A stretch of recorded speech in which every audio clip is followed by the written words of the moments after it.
Hey,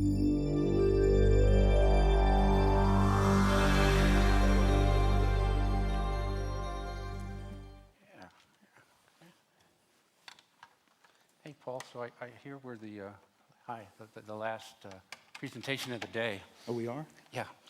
That means we're the only thing between them and drinks at the bar. I'm afraid so, man. Sorry, yeah.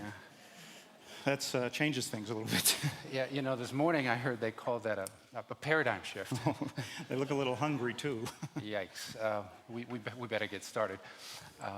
Welcome to Jazz Magic.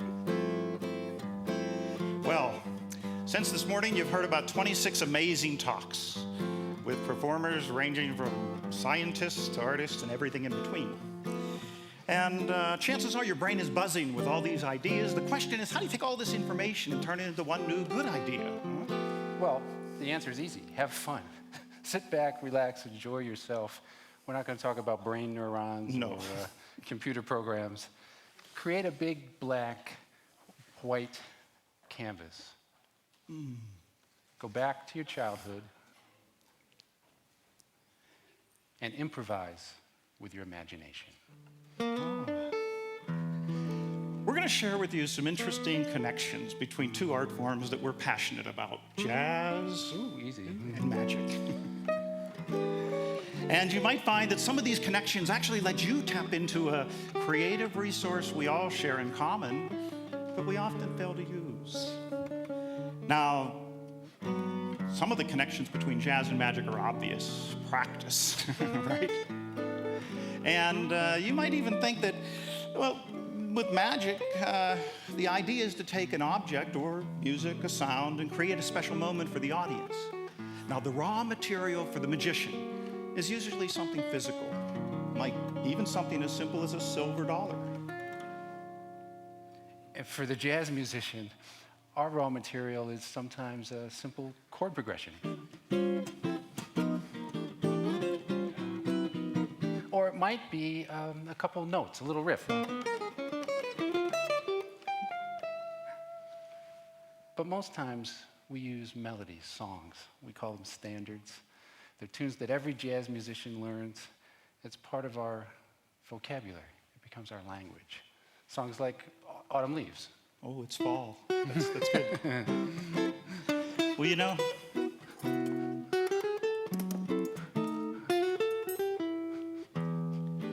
for a magician, the standards are called classics. Routines like the cups and balls or the linking rings. These are tricks that are designed to challenge the performer's ability and test how well they've mastered certain advanced sleight-of-hand techniques. However, the energy of the audience is also critical. And that's why we've decided to create here at TEDx our own intimate little jazz magic club. Welcome.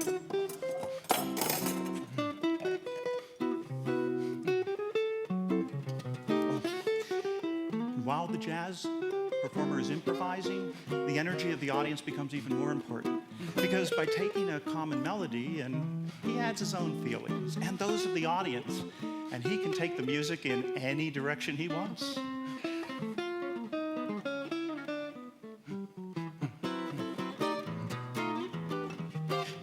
But the ability to improvise is also important to a magician, especially in those unlikely situations where something fails and the magic doesn't work. Oops.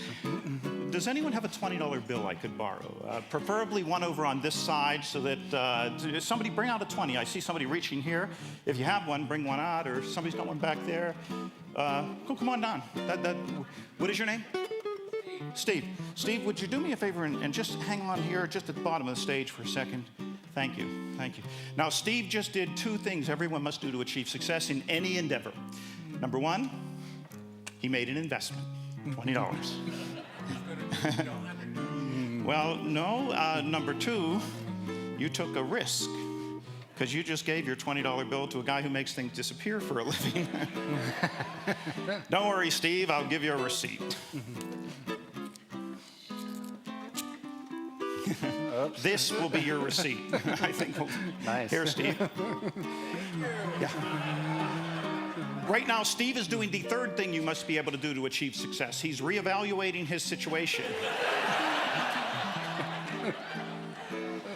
But of course, what you get out of an investment depends on what you're willing to put into it. So if you watch the $20 bill closely, I'll keep it right here at my fingertips. When I fold it in half and in half again, everyone here has made an investment by coming to the TEDx conference, and we hope the return you get will be amazing. There it is, $100 on the front and on the back. Yeah. But you know, the question is, what happened to your $20 bill? Well, you know, Marty, the answer is found by looking at another interesting combination between jazz and magic. And that is, to really enjoy jazz or magic, you have to be able to suspend your expectations and follow the performance no matter where it goes. For instance, if I were to reach in my pocket and bring out a wallet, and I were to show Steve that inside the wallet is a zippered compartment, and if I were to open up the zippered compartment and show you that inside was an envelope marked to Paul Gertner, care of TEDx, you start to have certain expectations about what's inside this envelope. And if I were to open up the envelope and dump out a suspend your expectations. Yikes. Steve, do you have the corner? Yeah. Now, I have an interesting thing. Did you happen to notice that I placed a glass and a lemon sitting on the table all the while? The interesting thing is, you have a corner, I have a glass, I have a lemon. If you suspend your expectations, and if I take and show you that it looks like my first trick will end on a sour note, right there in the center, if you take it out, it's really in there. And if you open it up, you can see there's a little corner missing. And you have the corner in your hand. It's never been near me at all. Would you check it out and make sure the corner fits perfectly? And if it fits, say in a loud voice, it fits, and the audience will be amazed. It fits. Oh, wait, Steve. Yeah, Paul. Steve. I don't want to give you a torn $20 bill. Here's one you can spend a little easier. Here. Yeah, just peel one off. Go ahead. I'll take that ripped one. I printed up a new batch myself. Thank you very much. Yeah, Paul. Thank you. However, a moment ago, I mentioned that there was a creative resource that we all share in common that we sometimes fail to use. And it's the fact that every single person in this room was once a child. And that's the reason I suggested that when you listen to Marty play a tune or me do a magic trick, that you should suspend your expectations. See, if I were to have taken a photograph of every single person in this room, at the exact moment you saw that $20 bill inside the lemon, I wouldn't have a photograph of business-like professionals sitting at the TEDx conference. I would have a photograph of 3-year-olds who just for a moment experienced something new.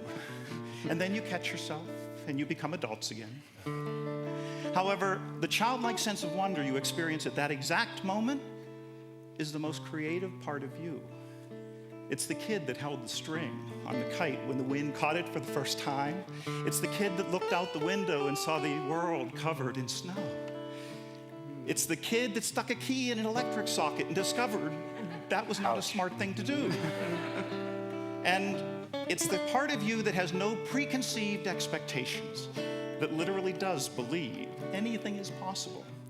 And if as an adult you're looking to tap into your most creative and innovative ideas, it's that kid you used to be that you've got to tap into. So for the remainder of our performance, we suggest you watch the show not through the eyes of the adult you've become, but through the eyes of the kid that you used to be. Because he or she is still in there. We just cover them up with fancy titles and Armani and Brooks Brothers suits. But you know, there's another interesting connection between jazz and magic, and that involves technique. You see, there are certain jazz tunes that require a very specific advanced technique and the ability of the performer to master them. the same is true in magic.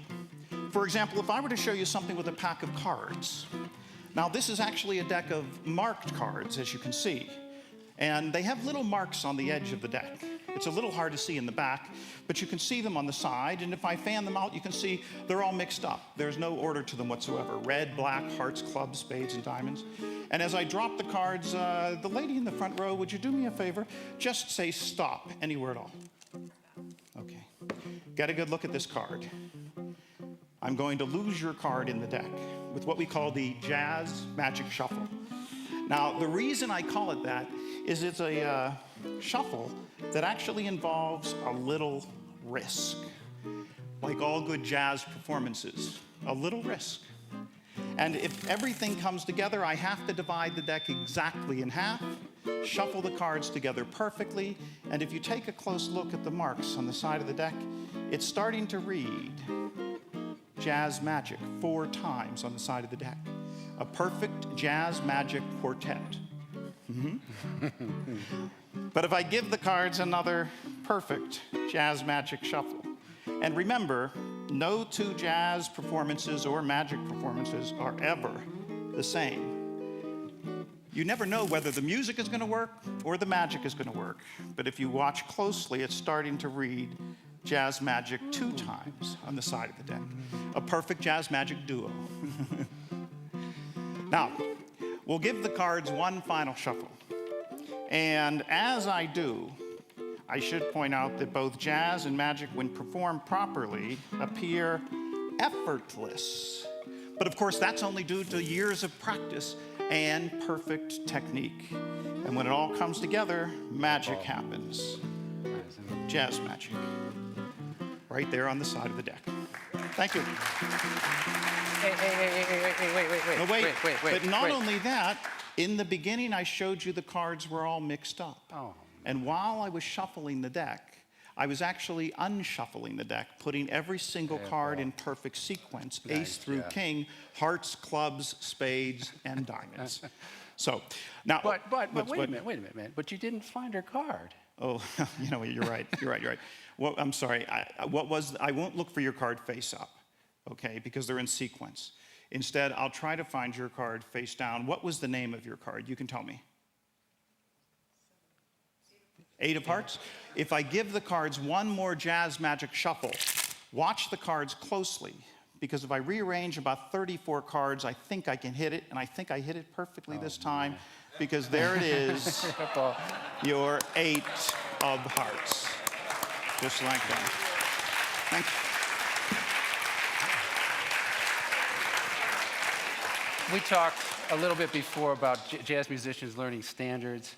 And what we try to do as jazz musicians is we try to take tunes, those standards that we learn, and put our own unique, special voice into those tunes that create, for us, something magical with tunes that everybody plays. Songs like "Oh Girl from Ipanema" or "Bless You." Or, that's a tune too, "Bless You." Or, I don't know, "Days of Wine and Roses," or songs like that. How about "Take the A Train"? You read my mind, Paul. That's a great tune.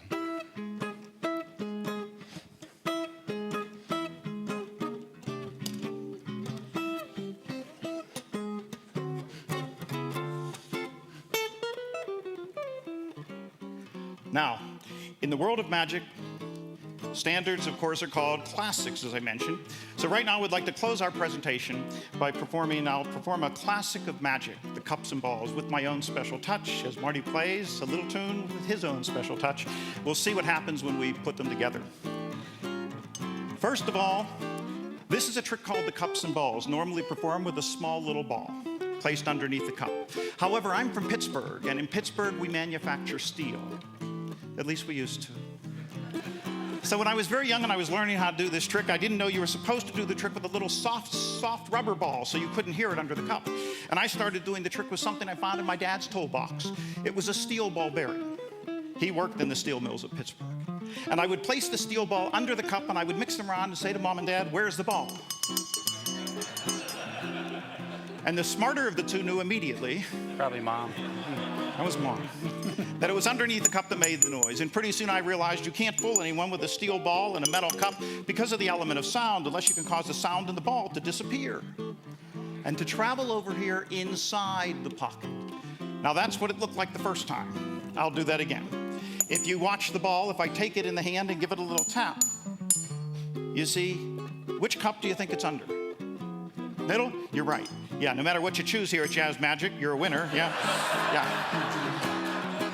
3 cups and 3 balls. But if you watch the ball right here, whenever I give it a push, it will actually penetrate right through the top of the cup, balanced on the edge. But if I give it another tap, this one will actually penetrate right through the top of 2 cups, balanced on the edge. However, I want you to know exactly where the balls are. So whenever I place a ball under the cup, not only will you listen to it or hear it, see it, but you'll hear it too. Ball number 1, cup number 1. Ball number 2 under cup number 2. And ball number 3 under cup number 3. Now, if I take 2 of them invisibly and I set them down and give them a tap, that's gone, that's gone. Now they're all together. But you know, it's the end of our presentation and the end of the show. So I'll put them away one at a time, but watch carefully. This is where it gets kind of interesting. This one I'll place inside my pocket. That leaves me with just 2. And this one I'll place inside my pocket. Now take a guess, how many balls do you think are underneath the middle cup? No, just 1. I didn't do anything yet. Yeah. Would have scared me too. Okay. But if there's 1 there, there's 1 over there. I'll show you how the trick is done. You see, I never really put the ball in the hand. Therefore, it never really goes to the pocket. And while you're watching the pocket, I slip it under the cup, and it looks like it was there all the while. But if I really put it away, take one last guess, how many balls under the middle? No, for you, I did 1, 2, 3, yeah. But you know, it's time to end the trick, and if you suspected I was using an extra ball, you were right. Let me show you. But remember, suspend your expectations.